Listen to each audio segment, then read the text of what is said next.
ज्ञानतिमिरान्धस्य ज्ञानञ्जनशलाकया चक्षुरुन्मिलितं येन तस्मै श्रीगुरुवे नमः। नमो विष्णुपादाय कृष्णप्रेष्ठाय भूतले श्रीमते भक्तिवेदान्त स्वामिन्यति नामिने। नमस्ते सारस्वती देवे गौरवाणी प्रचारिणे निर्विशेषा शून्यवादी पाश्चात्यदेशतारिणे। नमो महावदन्याय कृष्णप्रेमप्रदायते कृष्णाय कृष्णचैतन्यनाम्ने गौरतुसे नमः। जय श्री कृष्ण चैतन्य प्रभु नित्यानंद श्री अद्वैत गदाधर श्रीवासादि गौर भक्त वृंद। हरे कृष्णा कृष्णा कृष्णा हरे हरे, हरे राम राम राम हरे हरे। हरे कृष्ण। सब सभी भक्तों का हार्दिक स्वागत है आज के श्री चैतन्य चरितमृत से गौर कथा में। तो हम लोग चर्चा कर रहे हैं श्री चैतन्य चरितमृत आदि लीला और इसका 7वां अध्याय। 7वें अध्याय में भगवान श्री चैतन्य महाप्रभु के द्वारा प्रकाशन सरस्वती इत्यादि मायावादियों को वेदांत सूत्रों का असली व्याख्या प्रस्तुत किया जा रहा है। तो अभी श्री चैतन्य महाप्रभु वर्णन कर रहे हैं। प्रणव से महावाक्य वेदेर निदान ईश्वर स्वरूप प्रणव सर्व विश्वधाम। प्रणव मतलब ओंकार। ओंकार का क्या अर्थ है? ओंकार ईश्वर का स्वरूप है।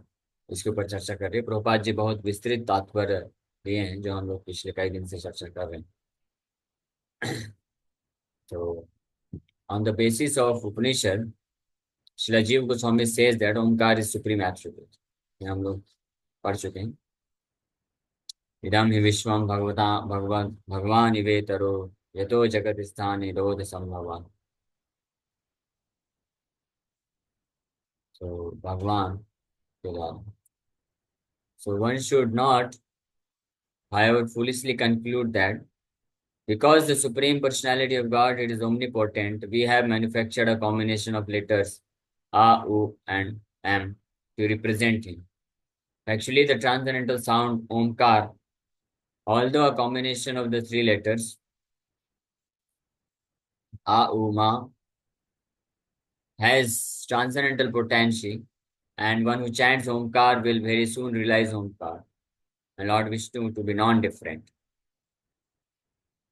Krishna declares Pranava Sarva Vedeshu, I am the syllable Om in the Vedic mantras.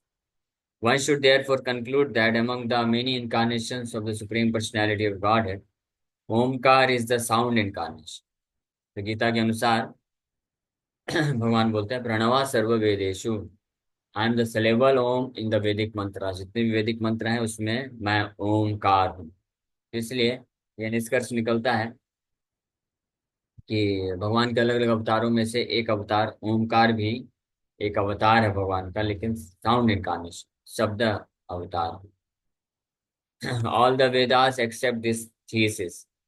One should always remember that the holy name of the Lord and the Lord himself are always identical. अभिन्नत्वान नाम नामिनो। भगवान का नाम और भगवान में कोई अंतर नहीं है। Since Omkar is the basic principle of all Vedic knowledge, it is uttered before one begins to chant any Vedic hymn. तो ओमकार जो है सारे वैदिक ज्ञान का आधार है और भगवान का अवतार है। इसीलिए कोई भी वैदिक मंत्र तभी सफल होगा जब ओमकार के द्वारा इसको प्रारंभ किया जाएगा। इसलिए ओमकार का उच्चारण होता है सारे वैदिक मंत्र। विदाउट ओमकार नो वैदिक मंत्र is successful. The Goswamis therefore declared that Pranava Omkar is the complete representation of the Supreme Personality of Godhead, and they have analyzed Omkar in terms of its alphabetical constituents as follows. So हमारे गोस्वामी गण इसलिए declare किए हैं, निष्कर्ष निकाले हैं कि ओमकार भगवान का पूर्ण रूप से अभिव्यक्ति है, भगवान का पूर्ण अवतार है। और ओमकार को इस प्रकार से उन्होंने एनालिसिस किया। आकारेणुच्यते कृष्ण सर्वलोकैकनायका, ऊकारेणुच्यते राधा माकारो जीववाचका। Omkar is a combination of letters अ उ मा। ओम, जो ओम बोलते हैं तो उसमें ये तीन चीज आती है, आ उ मा। तो तीन लेटर्स हैं। जो आकारेण उच्यते कृष्ण, जिसमें जो पहला है आ, वो कृष्ण को रिप्रेजेंट करता है। द लेटर आ, आकार, रिफर्स टू कृष्ण, वो इस सर्वलोकायक नायका। सर्वलोक एक नायका, सारे लोकों का एकमात्र जो स्वामी है कृष्ण, उनको उनको रेफर करता है। The master of all living entities and planets, material and spiritual. Nayaka means leader. He is the supreme leader, नित्यो नित्यानाम चेतनस चेतनानाम। सो आकारण, ओमकार में ओम के शब्द, ओम ध्वनि में जो पहला लेटर आता है आ, वो वो प्रदर्शित करता है भगवान कृष्ण को। और भगवान कृष्ण सर्वलोकायक नायक है। ये उपनिषद में भी बताया गया, नित्यो नित्यानाम चेतनस चेतनानाम। फिर दूसरा द लेटर उ, उकार indicates Srimati Radharani, the pleasure potency of Krishna, and M, Makar, indicates the living entities Jivas. तो आ उ मा, जो उ है वो श्रीमती राधा रानी को इंडिकेट करता है, और माँ जो है फाइनली जीव, सभी जीवात्माओं को इंडिकेट करता है। Thus Om is the complete combination of Krishna, his potency and his eternal servitors। इसलिए ओम जो है कंप्लीट कॉम्बिनेशन है भगवान कृष्ण का, उनकी शक्ति यानी राधा कृष्ण, और जीवात्माओं का जो उनके नित्य सनातन दास। In other words, Omkar represents Krishna, his name, fame, pastimes, entourage, expansions, devotees, potentials and everything else pertaining to him. इस प्रकार से ओमकार हर चीज को प्रतिनिधित्व करता है, रिप्रेजेंट करता है। कृष्ण, कृष्ण से संबंधित जितने भी उनके पैराफर्नेलिया हैं, उनका नाम धाम, पास्ट टाइम, लीला, उनके दास, सब, उनकी सारी शक्तियां। As Chaitanya Mahaprabhu states in the present verse of Sri Chaitanya Charitamrita, सर्व विश्व धाम, ओमकार को यहाँ चैतन्य महाप्रभु क्या बोल रहे हैं? सर्व विश्व धाम। Omkar is the resting place of everything, just as Krishna is the resting place of everything, ब्रह्मणो ही प्रतिष्ठाहम। जैसे कृष्ण सारे जगत के आधार है, वैसे ओमकार भी सारे जगत का आधार है, क्योंकि ओमकार और कृष्णा एक ही। अब मायावादी फिलोसोफर कैसे इसको इंटरप्रेट करते हैं, मिस इंटरप्रेट करते हैं वैदिक मंत्र को, अब यहाँ पे चर्चा करते हैं। The Mayavadi philosophers consider many Vedic mantras to be the Mahavakya or principal Vedic mantras such as Tattvamasi, Chandogya Upanishad 6.8.7, Idam Sarvam Yad Ayam Atma, and Brahmedam Sarvam, Brihadaranyaka Upanishad, and Atmavedam Sarvam, Chandogya Upanishad, and Neha Nasti Kinchana, Katha Upanishad।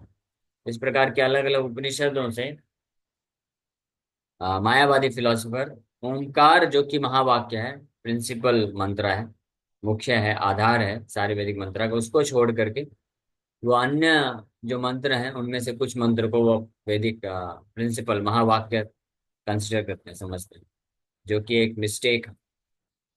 This is a great mistake, ना केवल mistake, ये महान महान गलती है, बहुत बड़ी गलती है। This is a great mistake. Only Omkar is the mahavakya. Omkar ही है जो सारे वैदिक मंत्रों का आधार है और प्रिंसिपल मंत्र है, मुख्य मंत्र है, मुख्य वैदिक मंत्र है। All these other mantras that the Mayavadis accept as the Mahavakya are only incidental. They cannot be taken as the Mahavakya or Mahamantra. The mantra Tattvamasi indicates only a partial understanding of the Vedas, unlike Omkar, which represents the full understanding of the Vedas. Therefore, the transcendental sound that includes all Vedic knowledge is Omkar Pranam. Especially ये जो मंत्र है तत्वमसि, इस मंत्र को बहुत ज्यादा वो लोग जोर देते हैं छांदोग्य उपनिषद का। तो मायावादी लोग तत्वमसि मंत्र को ही जो है पूर्ण रूप से मानते हैं, वैदिक मुख्य वैदिक मंत्र मानते हैं। लेकिन ये तत्वमसि जो है केवल आंशिक रूप से ही कुछ अंडरस्टैंडिंग प्रदान प्रदान करता है, पूर्ण पूर्ण समझ को प्रदान करता है। ओमकार लेकिन समस्त वैदिक ज्ञान के समझ को प्रस्तुत करता है। ये अभी आगे आएगा, वर्णन किया जाएगा, इसलिए हम लोग अभी जस्ट चर्चा कर रहे हैं। मायावादी जो लोग बोलते हैं तत्वमसि, उसको महावाक्यों बोलते हैं। इसका क्या अर्थ वो लोग समझते हैं या आगे चर्चा किया जाए। Aside from Omkar, none of the words uttered by followers of Shankaracharya can be considered the Mahavakya. They are merely passing remarks. Shankaracharya, however, has never stayed chanting of the Mahavakya Omkar. He has accepted only Tattvamasi as the Mahavakya. Imagining the living entity to be God, he has misrepresented all the mantras of the Vedanta Sutra with the motive of proving that there is no separate existence of the living entities and the Supreme Absolute. This is similar to the politicians' attempt to prove non-violence from the Bhagavad Gita. हाँ, बहुत perfect example दिए प्रभुपाद जी। मायावादियों के द्वारा तत्वमसि को महावाक्य principal मंत्रा के रूप में, मुख्य आधार के रूप में स्वीकार करके और ये प्रूफ करना कि ये जगत और भगवान में कोई अंतर नहीं है, जीवात्मा और भगवान में कोई अंतर नहीं है, ये उसी प्रकार का प्रयास है जैसे कोई भगवत गीता से एक श्लोक में से अहिंसा जो भगवान बताते हैं ज्ञान, कि अहिंसा एक एस्पेक्ट ऑफ ज्ञान है, उसको ही मुख्य रूप से लेकर के ये प्रूफ करना कि भगवत गीता का उद्देश्य क्या है, नॉन वायलेंस, अहिंसा। हाँ, जो कि गलत है। तो हालांकि भगवत गीता में भगवान कृष्ण जब ज्ञान की बात करते हैं कि वास्तविक ज्ञान क्या है, तो इसमें बहुत सारे एस्पेक्ट बताते हैं। जन्म मृत्यु जरा व्याधि दुख दोषानुदर्शन, जो इस बात को जानता है कि जन्म मृत्यु जरा व्याधि ही सबसे महत्वपूर्ण समस्याएं हैं, वो वास्तविक ज्ञान है। आचार्य उपासना, आचार्यों का पूजा करना चाहिए, वो एक ज्ञान का एस्पेक्ट है। उसी प्रकार से भगवान वहां पे बोलते हैं अहिंसा, अहिंसा भी एक है, अहिंसा मतलब नॉन वायलेंस। लेकिन केवल एक श्लोक में से एक शब्द को लेकर के कोई ये पूरे भगवत गीता का कंक्लूजन ये नहीं दे सकता है कि अहिंसा ही एकमात्र जो है मुख्य इसका भगवत गीता का निष्कर्ष है या उद्देश्य। वो मुख्य उद्देश्य नहीं है, वो बस पार्शियल अंडरस्टैंडिंग देता है कि अहिंसा धर्म को, अहिंसा को पालन करेगा तब वो भगवान कृष्ण का भक्त, शुद्ध भक्त बन सकता है। मुख्य उद्देश्य क्या है, मन मना भव मद भक्त मध्याजी माम नमस्कुरु, ये है गीता का महावाक्य। अहिंसा वाला जो श्लोक है उसको कोई महावाक्य करके बोलेगा तो इसका मतलब वो नॉनसेंस है, उसका कोई मतलब नहीं, वो गलत है। और वैसे भी अहिंसा का अंडरस्टैंडिंग जो लोग देते हैं भौतिकवादी, भौतिक स्तर पे, वो अलग चीज है। और अर्जुन ने युद्ध किया, सबको मारा, वो रियल अहिंसा है, that is real non violence. खैर वो अलग टॉपिक है, उसमें हम लोग नहीं जाएंगे। लेकिन उसी प्रकार से यहाँ पे प्रभुपाद जी उदाहरण दे रहे हैं, उसी प्रकार से मायावादी शंकराचार्य ने क्या किया कि जो कि इंसिडेंटल मंत्र है, ये जो आंशिक पार्शियल अंडरस्टैंडिंग देता है, तत्वमसि, इसी को मुख्य आधार महावाक्य मान करके इसी को फॉलो करते हुए इस निष्कर्ष पे पहुंचे कि भगवान में और जीवात्माओं में कोई अंतर नहीं, जो कि एक भ्रम है। महावाक्य क्या है, ओम है, और ओम क्या है, भगवान कृष्ण का रिप्रेजेंटेशन है, भगवान कृष्ण ही, भगवान कृष्ण सबके आधार हैं। जन्मादि यस्य यतः, वेदांत सूत्र में पहले ही श्लोक में बोल दिया गया है, अथा तो ब्रह्म जिज्ञासा के बाद इमीडिएटली बोला गया जन्मादि यस्य यतः। तत्वमसि अगर मुख्य आधार होता तो ये क्यों बोला जाता। जन्मादि यस्य यतः मतलब उनसे ही सब कुछ प्रकट हुआ है, जीवात्माओं से नहीं प्रकट हुआ है। तो आधार कौन है, आधार भगवान कृष्ण है। इसीलिए तो कोई भी थोड़ा भी बुद्धि रखने वाला व्यक्ति समझ जाएगा कि सारे वैदिक मंत्र को जप करते वक्त ओम का इस्तेमाल किया जाता है, ना कि तत्वमसि का इस्तेमाल किया जाता है। तो ओमकार आधार होगा कि तत्वमसि आधार होगा। तो महावाक्य ओमकार है, ओमकार मतलब कृष्ण है, यानी कृष्ण मुख्य आधार है और कृष्ण और अन्य जीवात्मा में अंतर है, ये स्पष्ट जो है प्रूफ होता है। ओमकार को महावाक्य के रूप में स्वीकार करने पे ये स्पष्ट पता चल जाता है, परफेक्ट वैष्णव अंडरस्टैंडिंग पे व्यक्ति पहुंच सकता है। अदरवाइज भ्रमित हो जाएगा, जैसे मायावादी लोग भ्रमित हो जाते हैं। So Krishna is violent to demons, and to attempt to prove that Krishna is non-violent is ultimately to deny Krishna. Gita में भगवान कृष्ण अर्जुन को बोले कि आप मारो, भीष्म द्रोण कृपा जितने भी हैं अगेंस्ट में खड़े सबको मारो। इसलिए अगर कोई व्यक्ति भगवत गीता से ये प्रूफ करता है कि अहिंसा, गीता का उद्देश्य है अहिंसा, किसी के ऊपर किसी को मारो नहीं, तो वो तो अल्टीमेटली कृष्ण के विरोध में जा रहा है ना। उसी प्रकार से as such explanations of the Bhagavad Gita are absurd, so also is Shankaracharya's explanation of the Vedanta Sutra, and no sane and reasonable man will accept it. तो जिस प्रकार से गीता के अलग अलग मिस इंटरप्रिटेशन है वो सब एब्सर्ड है, नॉनसेंस है, उसी प्रकार से शंकराचार्य का जो वेदांत सूत्रों का व्याख्या है ऑन द बेसिस ऑफ तत्वमसि महावाक्य, तत्वमसि को महावाक्य के रूप में स्वीकार करके जो उन्होंने व्याख्या दिया है वो भी क्या है, absurd है या नॉनसेंस है, उसका कोई मतलब नहीं है। कोई भी बुद्धिमान और शुद्ध बुद्धि रखने वाला, लॉजिक रीजनेबल व्यक्ति इसको स्वीकार नहीं करेगा। At present, however, the Vedanta Sutra is misrepresented not only by the so-called Vedantists, but also by other unscrupulous persons who are so degraded that they even recommend that sannyasis eat meat, fish, and eggs. वेदांत सूत्रों का इस प्रकार से न केवल मायावादी शंकराचार्य के follower जो हैं उन्होंने गलत व्याख्या दिया है, बल्कि कुछ ऐसे भी जो सबसे ज्यादा घटिया तरीके के लोग हैं, सो डिग्रेडेड, कि वो यहाँ तक बोल देते हैं वेदांत सूत्रों की व्याख्या करते हुए कि सन्यासी तक भी नॉनवेज खा सकते हैं, फिश एग्स खा सकते हैं, हाँ इंटॉक्सिकेशन ले सकते हैं, ऐसी भी व्याख्या करने वाले हैं। और दुर्भाग्यवश कलयुग में ऐसे जो सन्यासी हैं वो बड़े फेमस हो जाते हैं। हाँ। हाँ, ये दुर्भाग्य है, सोचिए। तो जिन लोगों जो लोग उनको फेमस बनाते हैं तो वो भी उसी कैटेगरी के लोग, सबय उष्ट करय। हाँ, ये भागवत में बताया गया है। So in this way, the so-called followers of Shankar, the impersonalist Mayavadis, are sinking lower and lower. How can these degraded men explain the Vedanta Sutra, which is the essence of all Vedic literature? इस प्रकार से ऐसे मायावादी लोग, शंकराचार्य के follower, केवल और ज्यादा से ज्यादा अधोगति को प्राप्त करते जाते हैं। इसलिए वास्तव में इनको अधिकार नहीं है वेदांत सूत्रों का व्याख्या करने का, बट वो इस प्रकार के अटेम्प्ट करते हैं। Lord Shri Chaitanya Mahaprabhu has declared, इसीलिए महाप्रभु डिक्लेयर कर दिए, पहले ही हम लोग चर्चा कर चुके हैं। मायावादी भाष्य सुन ले है सर्वनाश।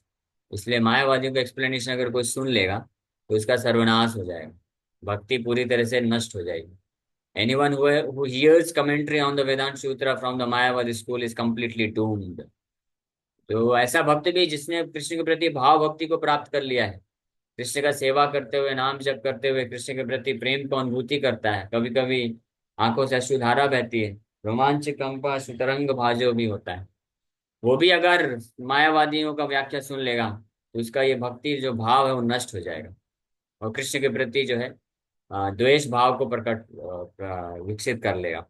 ये इतना ज्यादा दूषित है, ये पॉइजन की तरह है, हलाहल पॉइजन, हलाहल से भी ज्यादा हलाहल है। हलाहल जो जहर है उसको कोई पिएगा तो एक एक बार मर जाएगा वो, लेकिन मायावादी भाष्य रूपी जो हलाहल जो पॉइजन है अगर कोई पिएगा तो उसका पूरा भक्ति रूपी जीवन ही नष्ट हो जाएगा। As explained in the Bhagavad Gita 15.15, वेदैश्च सर्वे रहामेव वेद, जो भगवान गीता में स्पष्ट बोले 15वें अध्याय के 15वें श्लोक में। All Vedic literature aim at understanding Krishna, कि सारे वैदिक ज्ञान का अर्थ है कि कृष्ण को समझना। लेकिन मायावाद philosophy, however, has deviated everyone from Krishna. Therefore, there is a great need for the Krishna consciousness movement all over the world to save the world from degradation। लेकिन मायावादी जो फिलोसफी विचारधारा है वो लोगों को पूरी तरह से कृष्ण से दूर लेके जा रहे हैं। हाँ, क्योंकि कृष्ण जो कि महावाक्य हैं, मुख्य आधार हैं, उनको छोड़ करके वो क्या कर रहे हैं, वो जो सेकेंडरी चीजें हैं उसको गलत तरीके से व्याख्या करके ये स्थापित करने की कोशिश करते हैं कि अल्टीमेटली सारे जीवात्माएं क्या नारायण या परम ब्रह्म है। So every intelligent and sane man must abandon the philosophical explanation of the Mayavadis and accept the explanation of Vaishnavacharyas. One should read Bhagavad Gita as it is to try to understand the real purport of the Vedas। इसलिए जो भी बुद्धिमान category के स्तर के जो लोग हैं उनको ऐसे मायावाद विचारधारा को त्याग देना चाहिए और केवल वैष्णवाचार्यों द्वारा लिखित जो व्याख्याएं हैं वेदांत सूत्रों में, वैदिक शास्त्रों में, उसको पढ़ना चाहिए। और इसलिए प्रभुपाद जी रिकमेंड कर रहे हैं one should read Bhagavad Gita as it is, Bhagavad Gita यथारूप को पढ़ना चाहिए और try to understand the real purport of the Vedas, वैदिक शास्त्रों के असली व्याख्या को समझने का प्रयास करना चाहिए। सर्वाश्रय ईश्वरेर प्रणव उद्देश तत्वमसि वाक्य हाय वेदेर। So it is the purpose of the Supreme Personality of Godhead to present Pranava as the reservoir of all Vedic knowledge. The words Tattvamasi are only a partial explanation of the Vedic knowledge. सर्व आश्रय ईश्वर era Pranav उद्देश्य, भगवान ओमकार के रूप में आए हैं वैदिक शास्त्रों में, वैदिक मंत्रों में ओमकार आधार बन करके ये सारे इस उद्देश्य को पूर्ति करने के लिए कि ये सारे वैदिक ज्ञान का आधार है। लेकिन और जो तत्वमसी जो वाक्य है, तत्वमसी मतलब ये मंत्र है, यू आर द सेम तत्वमसी, आप वही हो।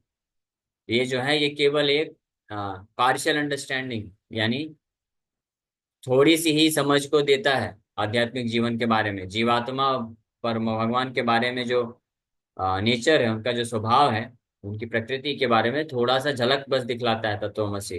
ये पूर्ण रूप से कृष्ण की अंडरस्टैंडिंग को प्रस्तुत नहीं करता है। ये इसी महाप्रभु यहाँ पे बोल रहे हैं। Tattvamasi means you are the same spiritual identity. तत्वमसी का मतलब है कि आप वही आध्यात्मिक व्यक्ति हो, आध्यात्मिक। लेकिन इसको बहुत ही अलग अलग तरीके से मिस इंटरप्रिटेशन, गलत व्याख्या लोग करके बैठ जाते हैं, और इसके आधार पर ये इस निष्कर्ष पे पहुंच जाते हैं कि हम जीवात्माएं भी परम ब्रह्म है, और जीवात्मा भी जो है भगवान के बराबर हो सकते हैं। इस प्रकार से गलत अंडरस्टैंडिंग में लोग फंस जाते हैं। ठीक है, तो इसके बारे में और विस्तार से चर्चा हम लोग कल करेंगे। Thank you very much. Hare Krishna Krishna Krishna Hare Hare Ram Hare Ram. Yes, किसी वक्त कोई प्रश्न पूछ सकते हैं। यस अंकिता माता जी। हरे कृष्ण जी, दंडवत प्रणाम। प्रभु, आज आपने यस। जो बताया कि कुछ मायावादी या सन्यासी ऐसा बोलते हैं कि नॉनवेज खा लो, फिश खा लो, इसमें कोई प्रॉब्लम नहीं। तो ऐसा कोई लॉ नहीं बना है कि इनको सू कर सके? क्योंकि ये चीज तो बहुत गलत है ना। मतलब भगवान तो कभी नहीं लॉ, बोलेंगे कि किसी प्राणी की हत्या कर। लॉ कौन हरे कृष्ण। बनाएगा? लॉ कौन बनाएगा? जो लॉ बनाने वाले हैं वो भी डिग्रेडेड है। इसलिए लॉ, कोई वैष्णव जब लॉ मेकर बनेगा तो लॉ बन जाएगा। उसके लिए पूरे समाज में प्रचार प्रसार होगा। तो पूरा समाज वैष्णव विचारधारा से प्रभावित होगा तो वैष्णव लॉ मेकर को चूज करेंगे। ओके। हरे कृष्ण। और कोई प्रश्न है किसी का? जो मतलब उनका कंसेप्ट है वो यही है क्या कि मतलब भगवान का कोई स्वरूप नहीं है बेसिकली? मतलब मोटे तौर पे ये समझा जाएगा कि भगवान का स्वरूप नहीं है और हम लोग विलीन हो जाएंगे, वही वाला कंसेप्ट है ना मायावादी का, जो गलत शुरू हाँ से वही। समझते हैं। फिर हम आते हैं तो ये समझते हैं इस्कॉन में कि मूर्ति का अर्चे विग्रह ही भगवान को साकार रूप में पूजा जाना चाहिए, वही सही तरीका है। हरे कृष्ण। यस, हरे कृष्णा। सही बात है। तो ये मायावादी मतलब जो भगवान के दिव्य नाम रूप गुण लीलाओं को स्वीकार नहीं करते हैं या उसको भौतिक मानते हैं। मायावादी भी बहुत अलग अलग प्रकार के विचारधारा है। जो वास्तविक अंडरस्टैंडिंग है, समझ है वेदांत सूत्रों की, वैदिक शास्त्रों की, उसके जो विरोध, जो उसके अलावा जो विचलित फिलोसफी है, विचारधारा है, उसको मायावाद बोला जाता है। हरे कृष्ण।